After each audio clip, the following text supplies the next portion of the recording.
आप सबों का मेरे YouTube चैनल पे बहुत बहुत स्वागत है। मैं ज़ीशान अफजल आपके साथ, और आज मैं जिसके साथ हूँ वो किसी तारुफ के मुहताज नहीं है, बहुत ही रिनाउंड पर्सनालिटी हैं और ये आज़ाद समाज पार्टी के बिहार प्रदेश अध्यक्ष हैं। इनका नाम जौहर आज़ाद है और बखूबी आप लोगों ने इनको कई बार सुना होगा, देखा होगा। पॉलिटिकली काफ़ी ज़्यादा एक्टिव हैं और एक लंबा तजुर्बा है राजनीति का इनको। तो बगौर इनको समाप्त फरमाइए क्या बोलते हैं, मैं सवाल कुछ करूंगा जिनका जवाब इनसे लेने की कोशिश करूंगा। तो उन्होंने क्या बोला शुरू से आखिर तक इस इंटरव्यू को, इस वीडियो को ज़रूर समाप्त फरमाएं और कमेंट बॉक्स में ज़रूर बताएं कि आपको ये कैसा लगा। सबसे पहले आपका बहुत बहुत स्वागत है सर, और आपका बहुत बहुत शुक्रिया कि आपने अपना कीमती वक्त मुझको दिया बात करने के लिए। सभी दर्शकों को मेरी तरफ से खुशामदीद, और आप बहुत अच्छा काम कर रहे हैं और मैं चाहता हूं कि आपके चैनल में रोज़ बढ़े, ज़्यादा से ज़्यादा लोग जुड़े, ताकि जो आप इंडिपेंडेंट और फ्री जो जर्नलिज्म करते हैं उसको पूरे भारत से सभी नौजवानों को सुनना चाहिए। बहुत कम लोग अब बचे हैं जर्नलिज्म जो बायज़ नहीं, जो जिनकी ज़बान गिरवी नहीं है, जिनकी कलम गिरवी नहीं, और उसमें से आप एक हैं। मैं उसके लिए मुबारक। तो सवाल सबसे पहले आपसे है, क्योंकि आज भारत का सबसे ज्वलंत मुद्दा है जिस पर बहस अभी हो रही, और बहस हो नहीं रही बल्कि इस बहस को पैदा किया गया। बटोगे तो कटोगे, ये राजनीति, ये बीजेपी और बीजेपी के चाहने वालों की तरफ से ये बात निकल कर आ रही है और आपको बखूबी पता होगी बात।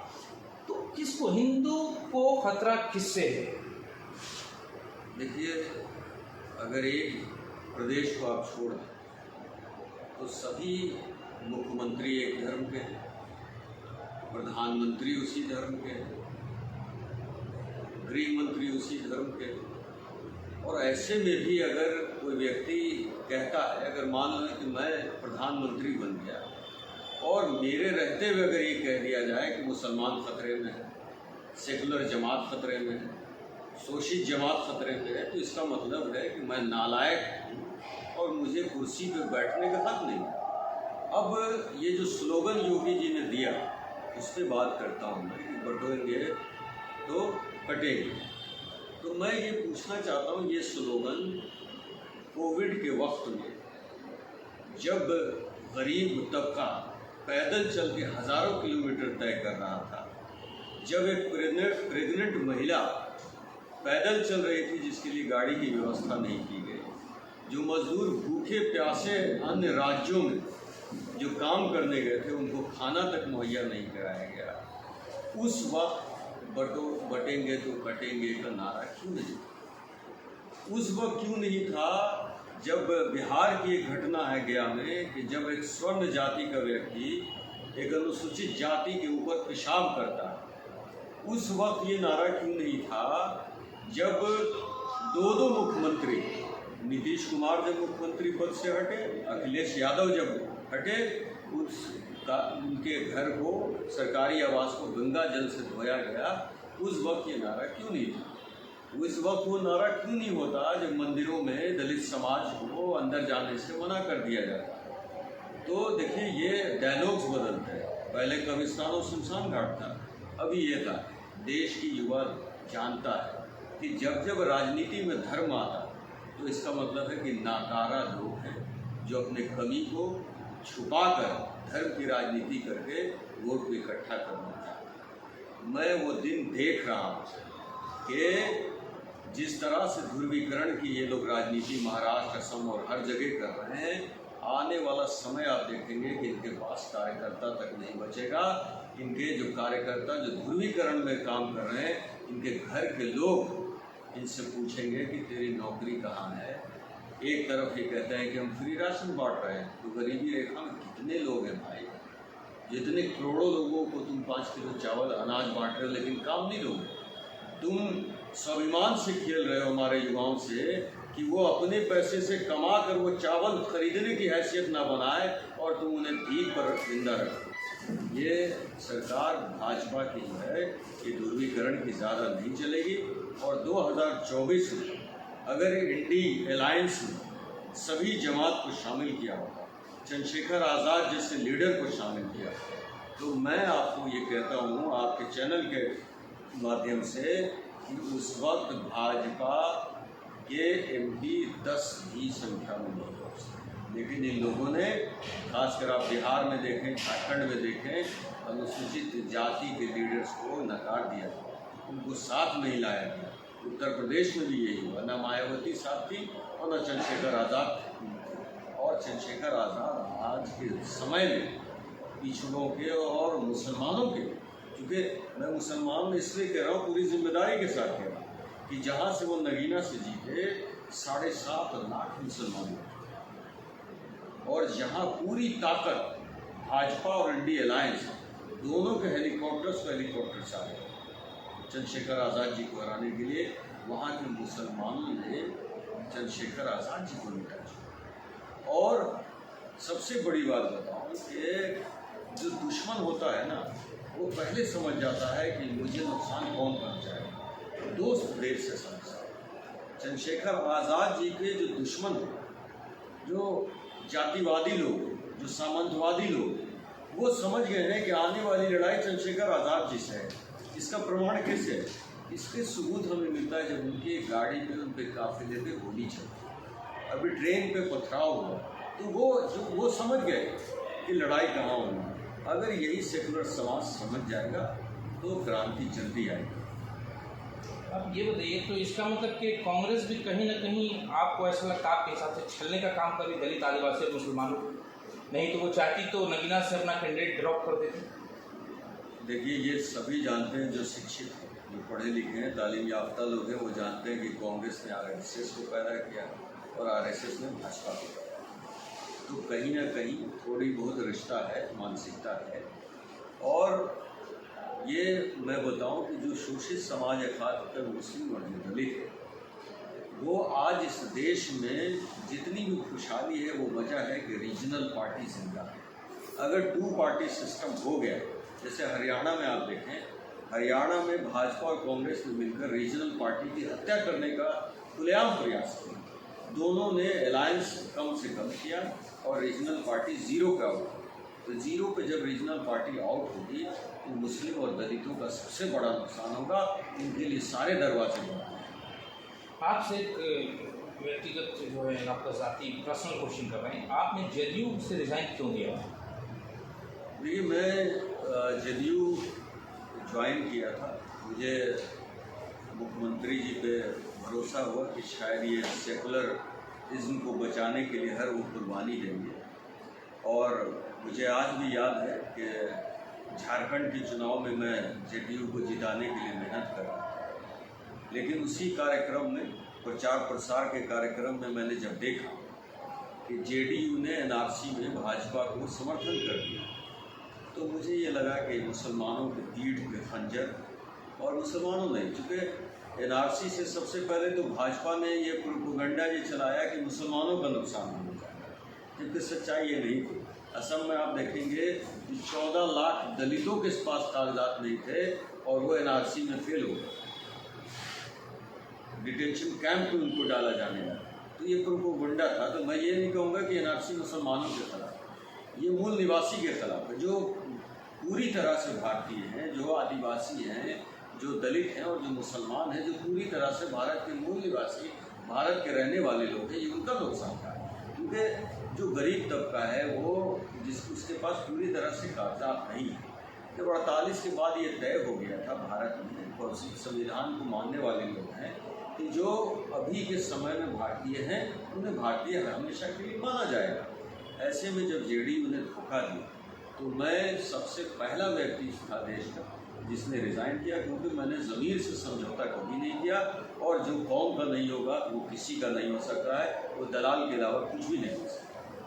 आपसे एक और सवाल, महाराष्ट्र और झारखंड दोनों जगह पे चुनाव चल रहा है, आपको क्या लगता है स्ट्राइक रिटेन करेगी बीजेपी? देखिए, बीजेपी, मैं आपको सबसे पहले बताऊं कि बीजेपी सिर्फ इसलिए जीत रही है जहां से भी, वो वजह यह है कि कांग्रेस की नाकामी। जब सामने वाला दुश्मन कमज़ोर होता है तो जीत आसान होती है। अगर इंडी अलायंस में, मैं फिर कह रहा हूँ कि बड़ा दिल करके सभी समाज के नेतृत्व को अपने साथ लिया होता, तो भाजपा का आता पता नहीं होता, और कांग्रेस और भाजपा मिलकर अंदर खान ने रीजनल पार्टी को और रीजनल लीडर्स को ख़त्म करना चाहती है और 2 पार्टी सिस्टम लाना चाहती है। देखिए, अभी भाजपा ने, मैं आपको एक एग्जांपल भी देता हूँ कि भाजपा और कांग्रेस 2 बड़ी पार्टी थी जिसको इंटरनेशनल फंड्स, जब सुप्रीम कोर्ट ने ये बोला कि जब पार्टी को राइट नहीं बनता है कि बिना वो परमिशन के वो इंटरनेशनल फंड ले सकते, तो ये दोनों पार्टी एक साथ होकर बिल लाया और बिल लाकर उस इंटरनेशनल फंड को लीगल बना दिया। तो जब फ़ायदे की बात होती है तो दोनों एक हो जाते। और मैं बार बार इसको कह रहा हूँ कि अगर कांग्रेस सच में ये चाहती है कि भाजपा चली जाए तो चुनाव के बाद ईवीएम की बात नहीं करे, चुनाव से पहले ईवीएम की बात करे, चुनाव से पहले ईवीएम के हटाने के लिए आंदोलन करे और चुनाव हारने के बाद ईवीएम को कसूरवार ठहराना ये बंद करे। अब युवा शिक्षित हो रहा है, दलित समाज जो पिछड़ा समाज था वो भी पढ़ने लिखने लगा है, समझने लगा है, ये पूरी तरह से बेनकाब हो रहा है। तो मैं इसीलिए कहता हूँ कि दोनों मिली-जुली सरकार चला रहे हैं। कांग्रेस जिस दिन ये चाह लेगी कि भाजपा को हटाना है तो चंद्रशेखर जैसे उभरते हुए लीडर जो निष्पक्ष है, जो बेदाग है, जो निडर है, जिसमें गोली चलने के बाद भी वो व्यक्ति अगले दिन हॉस्पिटल से निकलने के बाद प्रचार प्रसार में रहा हो, जो हॉस्पिटल से अपने लोगों को फ़ोन करके शांति बहाल करने का मैसेज कर रहा हो।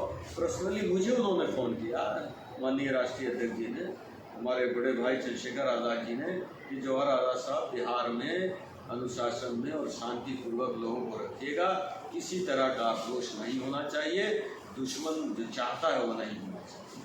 तो ऐसे लोगों को चुन चुनकर हर स्टेट में, और चंद्रशेखर आज़ाद जी का जो पकड़ है वो महाराष्ट्र में भी उतना ही है, राजस्थान में भी उतना ही है, मध्य प्रदेश में भी उतना ही है, महाराष्ट्र में भी उतना ही है, बिहार में भी उतना ही है, झारखंड में भी उतना ही है। तो इतने स्टेट पे असर रखने वाले व्यक्ति को अगर आप शामिल नहीं कर रहे हैं, आप दावत खुद से नहीं दे रहे हैं, तो आप क्या चाहते हैं? और भाजपा की मार्जिन की जीत की मार्जिन क्या होती है आपको पता है?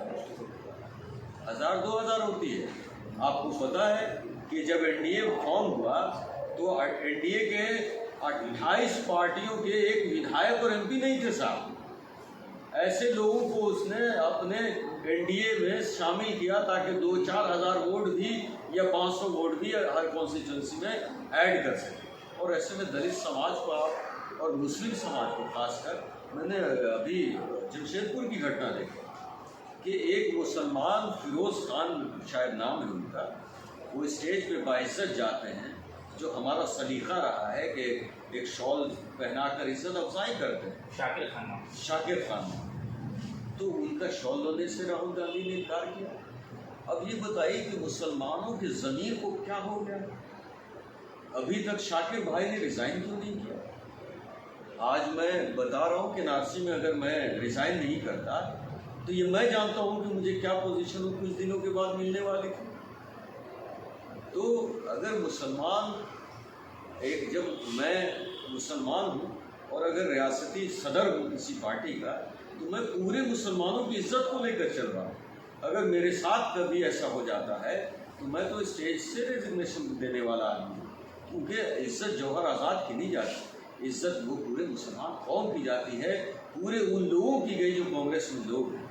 आप बताइए कि भाजपा एक तरफ तो सीधा कहती है मुसलमानों को टिकट नहीं देती भाई, और वो कहती है कि मुसलमान हमें नहीं चाहिए, वोट नहीं चाहिए, लेकिन तथाकथित जो लोग सिर्फ अपने आप को ऐलान कर रहे हैं कि हम सेकुलर हैं, वो हमारे साथ क्या कर रहे हैं? झारखंड में तो सीट नहीं दिया है कांग्रेस ने, कांग्रेस 12-14 सीट बनती, सिर्फ 2 सीट दिया। कांग्रेस को मुसलमान ने कोई सीट नहीं दिया गया। आप एमपी नहीं बनाया भाई, झारखंड में मुसलमान एमपी नहीं बना। तो मुसलमान जिस कौम की कोई हिस्सेदारी सियासत में नहीं होगी, वो मैं बार बार कह रहा हूँ कि वो कौम या तो भीख भी मांगेगी और सुन भी सकेगी। इसलिए मुसलमानों को ये, मैं नगीना में प्रचार कर रहा था और मेरे पार्टी में, तो सोचिए कि लोकतंत्र कितना है। मैं आपके सभी दर्शकों को लोकतंत्र बता रहा हूँ कि राष्ट्रीय अध्यक्ष जी कैंडिडेट भी थे और उनकी मौजूदगी में मैंने मुसलमानों को खिताब किया और मैंने कहा कि भाई आप चंद्रशेखर आज़ाद जिंदाबाद तो कर रहे हैं, आप चंद्रशेखर आज़ाद जी को वोट देने की बात कर रहे हैं, लेकिन मैं बड़ा मलाल है मेरे दिल में कि एक भी मुसलमान ने अभी तक चंद्रशेखर आज़ाद जी से नहीं कहा या मुझसे नहीं कहा कि आप जीतने के लिए मुसलमानों के लिए क्या करें। तो साइलेंट जो भी होगा, जो खामोश होगा, उसके हक की बात नहीं है। एक बच्चा भी जब तक रोता नहीं है तो माँ को समझ में नहीं आता कि इसे भूख लगी या इसकी क्या ज़रूरत है। तो इसलिए मुसलमानों को बार बार कह रहा हूँ कि रहनुमा चुनना है, हमें सेकुलरिज्म बचाना भी है। इस देश का की जो आत्मा है, जो रूह है, वो सेकुलर है। उस रूह को बचाने में अपनी नस्लों को बेरोजगार मत कीजिए, अपने नस्लों को लिंचिंग का शिकार मत कीजिए, अपनी माँ और बहनों की हिफाजत से समझौता मत कीजिए, अपने नौजवानों की नौकरी से समझौता मत कीजिए। आप सोचिए कि आज़ादी के वक्त में आप 30% से ज़्यादा रोज़गार में थे, और जो भाजपा के 10 साल और वाजपेयी जी के जोड़ लीजिए, और भी पार्टी को जोड़ लीजिए, तो लगभग 50 साल कांग्रेस ने राज किया। तो 50 सालों में हम 1.5% पे कैसे आ गए 33% से? किसका हाथ है, बीजेपी का या कांग्रेस का? बीजेपी का तो खड़ी भी नहीं हुई थी उस वक्त, यानी कांग्रेस कहाँ? कांग्रेस की कहीं हाथ थे ना। आप देखिए, कौम को बर्बाद करने के लिए सिर्फ दंगों की जरूरत नहीं है। कौम, किसी भी समाज को बर्बाद करने के लिए उसके शिक्षा और रोजगार को छीन लेना ही काफी। उससे ज़्यादा बर्बादी दंगे भी नहीं कर सकते जितनी बर्बादी आपसे के घर से मैं तालीम को छीन लूँ और आपके रोजगार को छीन लूँ। अब वक्फ के बिल लाने की बात हो रही है। मैं मान रहा हूँ कि वक्फ के बिल लाने से भाजपा मुसलमानों का बड़ा नुकसान करेगी, क्योंकि उसमें कुछ पॉइंट्स हैं जो बिल्कुल खिलाफ हैं। जैसे हमारा वक्फ बोर्ड है, हम मालिक हैं, every Indian Muslim citizen is the owner of the Waqf, लेकिन उस कमेटी में गैर मुसलमान का होना कहाँ जायज़ है? क्या आपके मठों में मुसलमान शामिल है? नहीं है। तो ये दोहरा कानून कैसे बन रहा है? जिसके कागज़ नहीं होंगे उसको सरकारी बना दिया जाएगा, ऐसा कैसे होगा? जो वक्फुल अल औलाद होगा, 2 वक्फ होते हैं हमारे, अल औलाद जो होगा उसको माना नहीं जाएगा।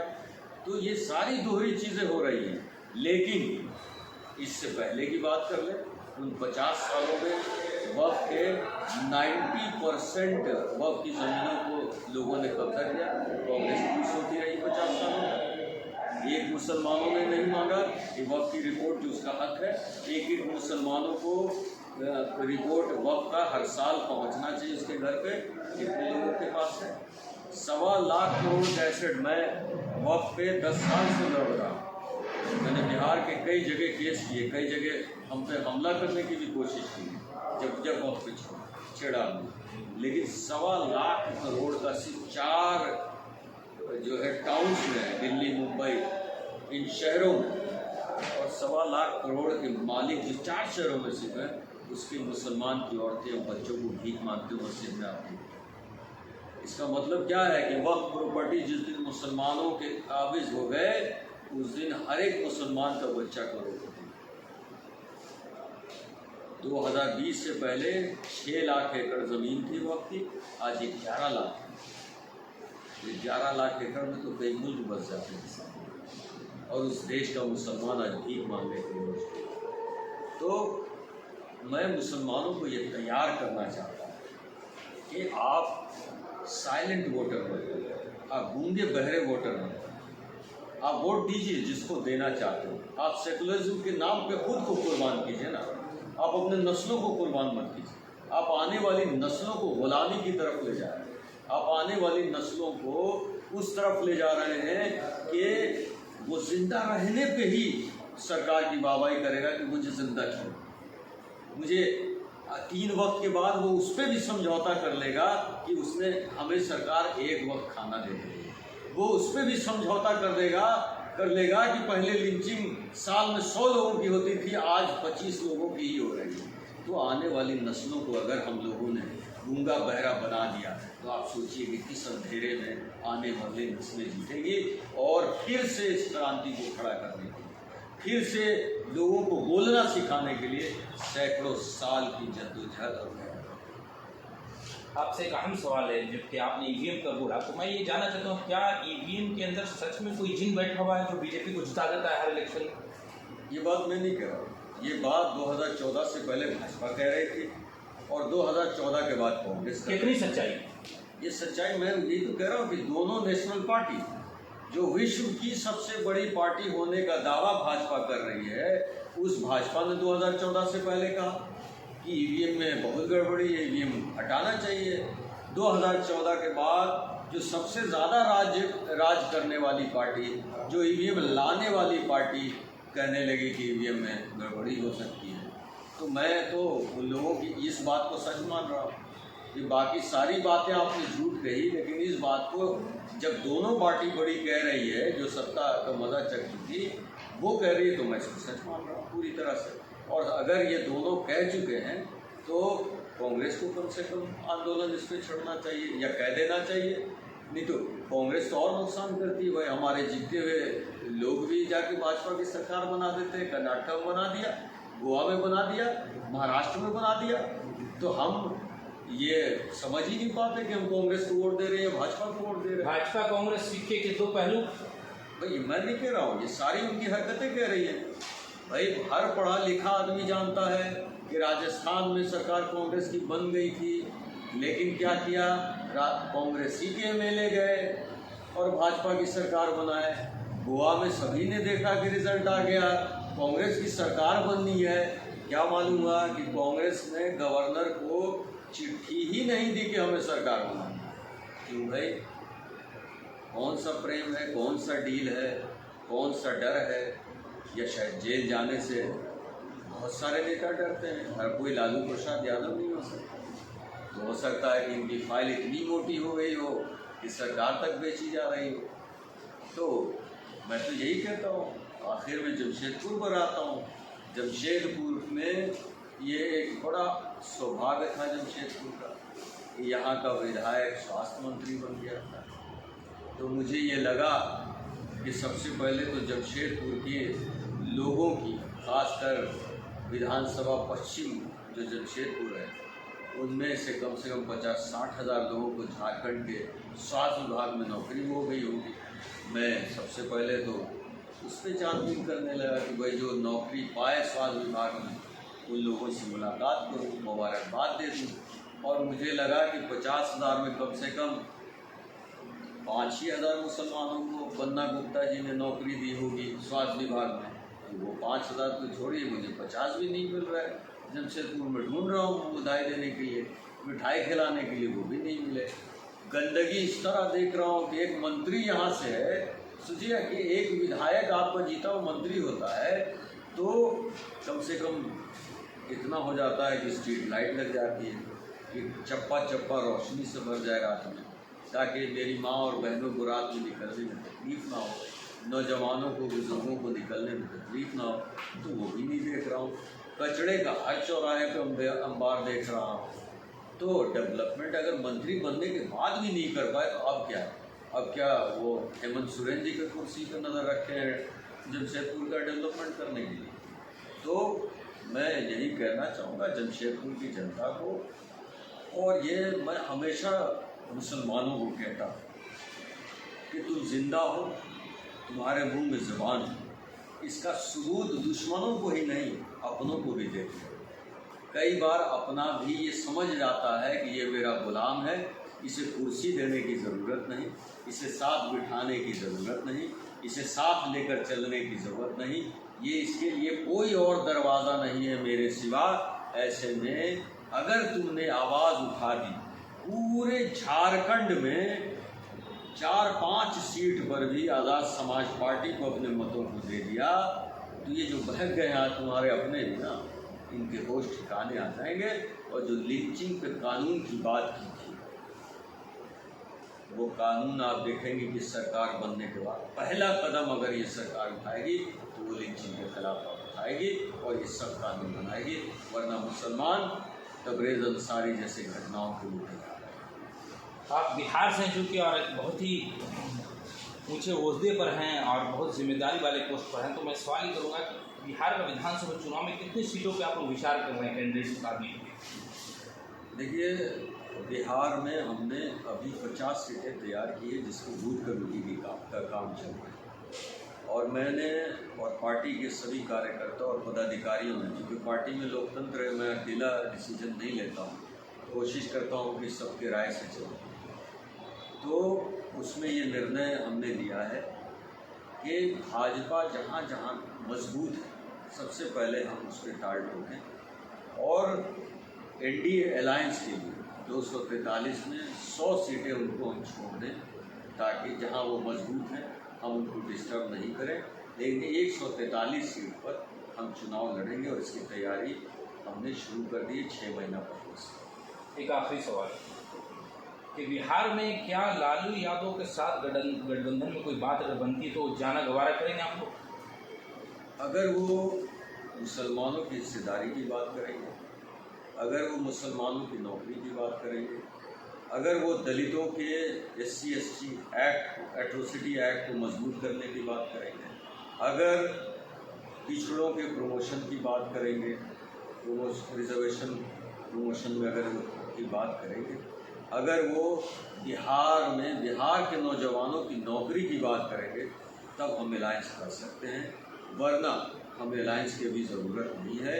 बल्कि मैं आपको 2025 की कहानी ये बता रहा हूँ कि सरकार बनाने के लिए हमारी इजाज़त दी। बहुत बहुत धन्यवाद। ये जौहर आज़ाद साहब हैं जिनको आपने बहुत समात फरमाया, और कैसा लगा इंटरव्यू ज़रूर कमेंट बॉक्स में मुझे बताएं। मेरे यूट्यूब चैनल को ज़्यादा से ज़्यादा लाइक करें, सब्सक्राइब करें और बेल आइकन के बटन को दबाना ना भूलें। आदाब, धन्यवाद, जय हिंद।